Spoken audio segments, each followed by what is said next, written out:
Bangunan rumah sekaligus bengkel motor milik Febrianto warga Jalan Parameswara, RT 03/01, Kelurahan Bukit Baru, Kecamatan IBI, Kota Palembang habis terbakar, Selasa, tanggal 13 Juli tahun 2021. Dalam peristiwa kebakaran yang terjadi sekitar pukul 15.30 itu, selain meludeskan rumah dan bengkel milik Febrianto, satu warung makan dan rumah yang berdampingan dengan bengkel tersebut turut dijilat oleh si jago merah.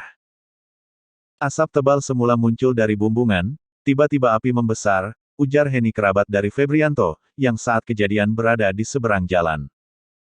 Di lokasi terlihat bangunan rumah yang juga sekaligus dijadikan bengkel motor tersebut sudah tidak tersisa apa-apa lagi.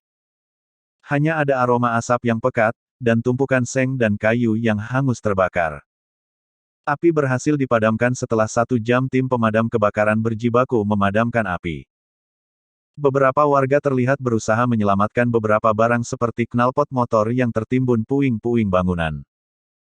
Febrianto dan istri saat ditemui di lokasi kejadian, nampak berusaha tegar menerima peristiwa yang menghanguskan rumah sekaligus tempat usahanya tersebut.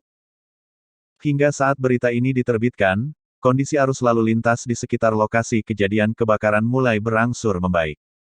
Kendaraan mulai bisa melaju seperti biasanya.